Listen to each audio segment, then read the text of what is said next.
हा नमस्ते विद्यार्थी मित्रों, आज आपण कॅरेक्टरिस्टिक्स ऑफ स्केलर प्रोडक्ट पाहणार आहोत.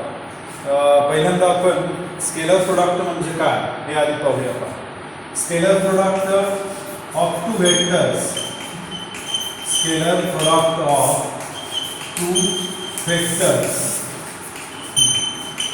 if here we consider two vectors a bar and b bar, then scalar product of these two vectors can be defined as product of magnitude of two vectors and cosine of angle between them. Here scalar product of two vectors is always denoted or write down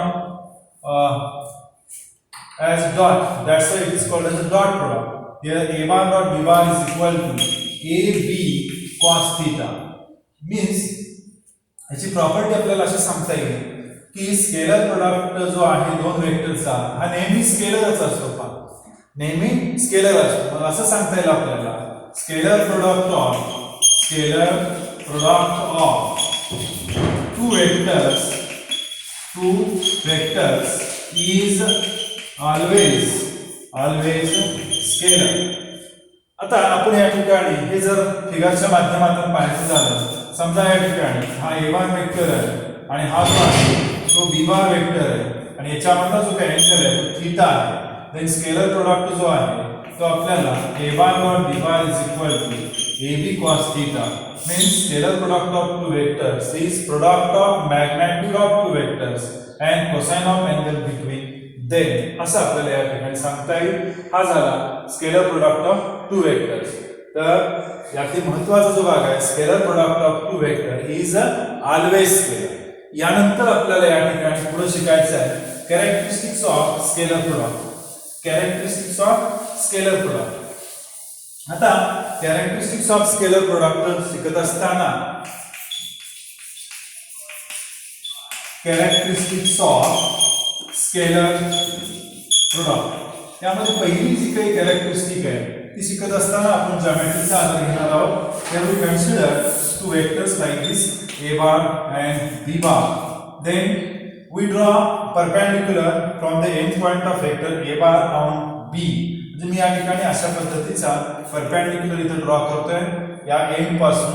त्याच पद्धतीने b बारचा जो काही end आहे तिथून मी या ठिकाणी या ड्रॉ करतोय परपेंडिक्युलर ऑन एंड. या ठिकाणी आपण नाव देऊया o, या ठिकाणी p, हा q, इथं पॉइंट वाली m आणि या ठिकाणी n आहे. याच्यामधला जो अँगल आहे तो थीटा. काय केलं पहा या ठिकाणी here we consider two vectors means OA जो आहे तो वेक्टर a बार आपण दाखवणार आहोत. वेक्टर OQ म्हणजे या ठिकाणी b बार दाखवणार आहोत. आणि आपण या ठिकाणी काय करू draw perpendicular from q on या ठिकाणी OP, draw perpendicular ON on OQ. ठीक आहे. आता आपल्याला या ठिकाणी काय करायचं आहे पहा. जर मी या ठिकाणी ही ज्योमेट्रीच्या आधारे आपल्याला या ठिकाणी पाहायचं आहे तर मी या ठिकाणी ट्रायंगल विचारात घेणार आहे. Triangle OMQ. या ट्रायंगल मध्ये मला जर cos थीटा घ्यायचा झाला तर cos थीटा म्हणजे काय मिळणार आहे या ठिकाणी OM डिवाइडेड बाय OQ. बरोबर आहे. OM डिवाइडेड बाय OQ म्हणजेच OM आपल्याला असं मिळणार आहे OM is equal to OQ into cos theta. आणि OQ या ठिकाणी जे आहे ते जे आहे याचं मॅग्निट्यूड घेतलं वेक्टर b बारचं ते म्हणजे OQ जे आहे ते b आहे b cos थीटा. म्हणजेच या ठिकाणी आपल्याला OM जो मिळाला तो b cos थीटा. म्हणजेच या ठिकाणी हा जो काही b cos थीटा आहे it is the component of this along the direction of a बार. या ठिकाणी मी हे b cos थीटा जो आहे तो component of this vector along this आहे. सिमिलरली आपल्याला या ठिकाणी जर ट्रायंगल मी इथे विचारात घेतला, ट्रायंगल जो आहे तो OMP हा जो ट्रायंगल आहे त्या OMP ट्रायंगल मध्ये मला या ठिकाणी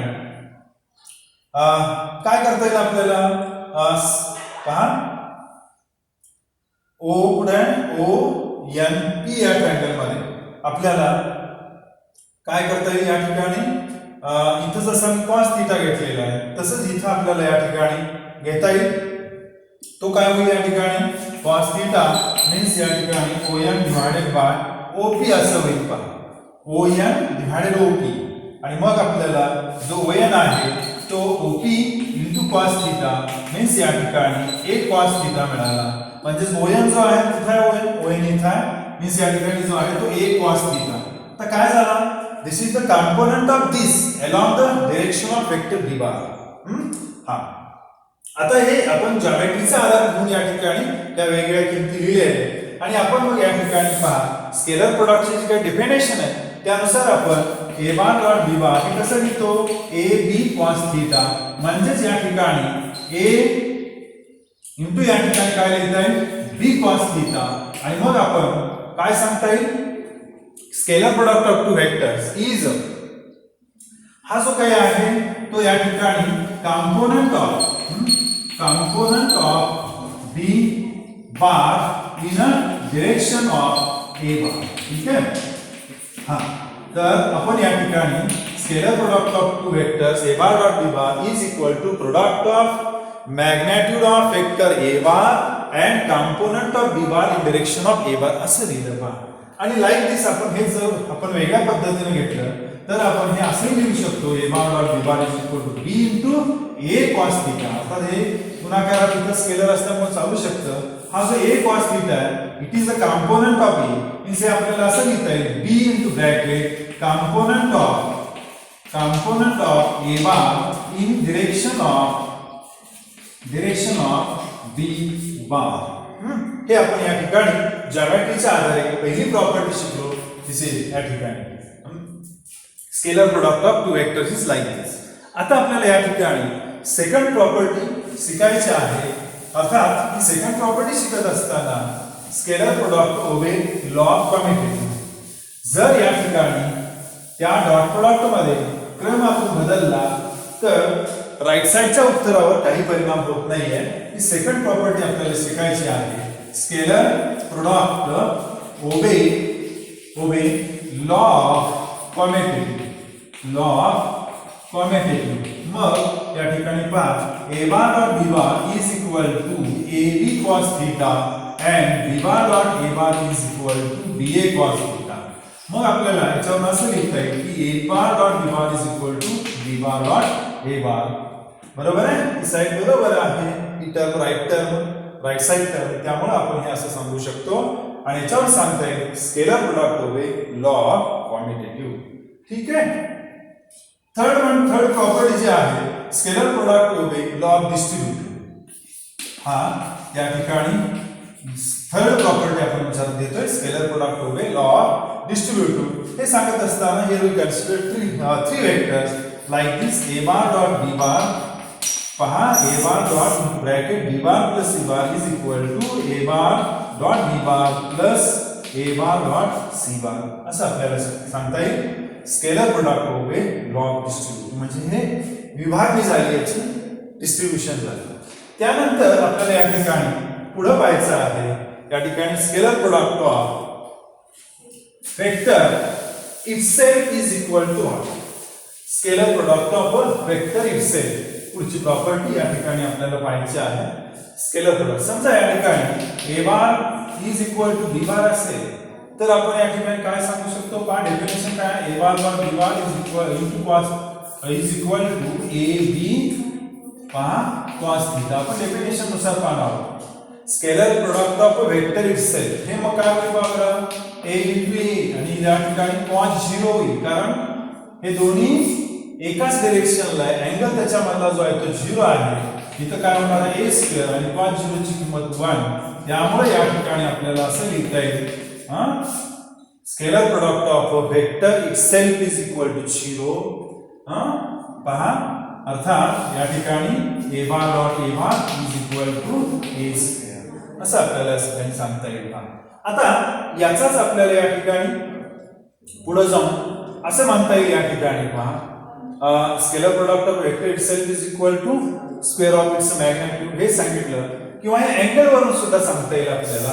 पहिला या ठिकाणी थीटा जो आहे तो 0 असेल तर या ठिकाणी आपण a bar dot b bar is equal to असं लिहू शकतो. ओन्ली हे म्हणतो मी a bar dot b bar. आपण हे इक्वल विचार घेत नाहीये तर काय होणार आहे ab into cos 0 मीन्स या ठिकाणी ओन्ली ab cos 0 ची किंमत 1 हे समजून घ्या. जर अँगल बिटवीन दोन वेक्टर मधला जो अँगल आहे तो 0 असेल तर स्केलर प्रोडक्ट जो आहे तो only product of it's a magnetic. गमत या ठिकाणी जे आहे ते इथं असेल पहा. दोन वेक्टर्स इक्वल असतील तर या ठिकाणी स्क्वेअर येणारच आहे कारण इथं त्यांचा वर्ग होतोय आणि हे अशा पद्धतीने आहे. अर्थात सेकंड आपण या ठिकाणी अँगल वरून पाहणार आहोत. जर थीटाची किंमत 90 असेल पहा तर या ठिकाणी a bar dot b bar is equal to ab cos 90. cos 90 ची किंमत 0 असते त्यामुळे या ठिकाणी ab into 0 is equal to 0 असेल पहा. तिसरी प्रॉपर्टी अँगल वरून जी आहे जर थीटाची किंमत 180 असेल तर या ठिकाणी a bar dot b bar is equal to ab cos 180 आणि cos 180 ची किंमत मायनस आहे त्यामुळे मायनस ab असेल. ही angle between two vectors is equal to 180. Then product of scalar product of these two vectors is equal to negative of magnitude product of magnitude of two vectors असं आपल्याला या ठिकाणी सांगता येईल. आता हे जसं आपण अँगलच्या बाबतीमध्ये शिकलो तेच आपल्याला रेक्टँग्युलर कॉम्पोनंट जे काही आहे युनिट वेक्टर्स त्याच्या बाबतीमध्ये आपल्याला या ठिकाणी शिकायचं आहे. रेक्टँग्युलर युनिट वेक्टरच्या बाबतीमध्ये आपल्याला माहिती आहे की मी इथं फिगर काढतो की हा या ठिकाणी x ऍक्सिस आहे, हा y ऍक्सिस आहे, हा z ऍक्सिस आहे. याच्या बरोबर असणारा युनिट वेक्टर i कॅप, याच्या बरोबर j कॅप आणि याच्या बरोबर k कॅप. हे these are the rectangular unit vectors आहेत. बरोबर आहे. आता हे म्युच्युअली परपेंडिक्युलर वेक्टर्स आहेत त्यामुळं i cap dot i cap is equal to j cap dot j cap is equal to k cap dot k cap. अर्थात ही डेफिनेशन जी काय आहे या पद्धतीने आपण यूज करणार आहोत a b cos थीटा. मला सांगा या तिघांच्याही केसमध्ये थीटाची किंमत या ठिकाणी 0 आहे. ऐका त्याच्या स्वतःच्याच बाबतीमध्ये 0 आहे आणि या ठिकाणी मॅग्नेट्यूड जे आहे या ठिकाणी मॅग्नेट्यूड जे आहे प्रत्येक वेक्टरचे युनिट वेक्टरचं ते काय आहे या ठिकाणी 1 आहे. बरोबर. त्यामुळं या ठिकाणी i cap into i cap definition नुसार काय पहिल्या वेक्टरचा युनिट वेक्टर दुसऱ्या वेक्टरचा युनिट वेक्टर इनटू cos 0. आता हे 1 आहे 1 इनटू 1 इनटू 1 म्हणजे उत्तर येणार आहे 1. बरोबर. त्यामुळे या ठिकाणी याचं उत्तर या ठिकाणी 1 पहा. आता त्यानंतर आपल्याला परपेंडिक्युलर वेक्टरच्या बाबतीमध्ये पाहायचं आहे i cap dot j cap dot k cap dot cyclic order आपण विचारतो तर i cap j cap k cap i cap. याचं उत्तर या ठिकाणी 0 येणार आहे. का 0 येणार आहे? हे म्युच्युअली परपेंडिक्युलर आहेत पहा त्यामुळं परस्परामधला अँगल हा 90 आहे आणि cos 90 ची किंमत 0 असल्यामुळं याचं उत्तर या ठिकाणी 0 येते. हेच आपण या ठिकाणी असंही लिहू शकतो j cap dot i cap k cap dot j cap is equal to i cap dot k cap is equal to 0. कारण हा रूल काय करतो कॉम्युटेटिव्ह रूल ओबे करतो त्यामुळे आपण क्रम बदलला तरी उत्तर या ठिकाणी तेच राहतं 0च राहतं पहा. ओके. हे आपण या ठिकाणी रेक्टँग्युलर कॉम्पोनंटच्या बाबतीमध्ये शिकलो पहा. आता यानंतर आपल्याला जी काही पुढची प्रॉपर्टी शिकायची आहे ती आपल्याला या ठिकाणी दोन वेक्टर मी विचार घेतोय. त्यामधला पहिला वेक्टर जो आहे i cap px plus j cap py plus k cap pz. Q bar जो वेक्टर आहे i cap qx plus j cap qy plus k cap qz असे मी दोन वेक्टर्स घेतलेले आहेत. मग p bar dot qy is equal to i cap px plus j cap py plus k cap pz dot i cap qx plus j cap qy plus k cap qz. आता जे शिकलो आपण त्याचा उपयोग आपल्याला इथे करायचा आहे. मग एक क्रमाने आपण त्याचा डॉट प्रोडक्ट घेऊ.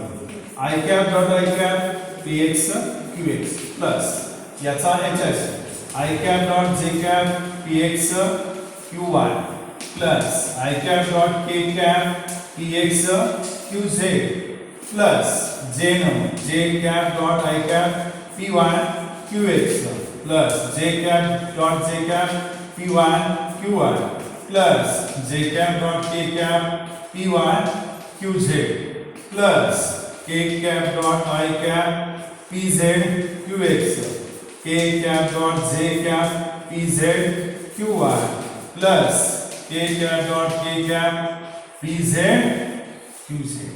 मला सगळं आता जे शिकलो त्याप्रमाणे या ठिकाणी बाकीचे टर्म्स 0 येणार आहेत. फक्त या ठिकाणी या हे जर आहे ते आपल्याला या ठिकाणी काय येणार आहे, काय येणार आहे, 1 येणार आहे. ही टर्म 0 येते, ही 0 येते, ही 0 0 0 0 1 1 1 म्हणजेच काय येणार शेवटी px qx plus py qy plus pz qz. हे काय आला dot product of two vectors. अशा पद्धतीनं ही एक आपल्याला कॅरेक्टरिस्टिक्स आहे पहा. यानंतर आपल्याला या ठिकाणी पुढची जी काही कॅरेक्टरिस्टिक आहे ही कॅरेक्टरिस्टिक अशा पद्धतीनं आहे पहा. If a bar dot b bar is equal to b bar dot c bar.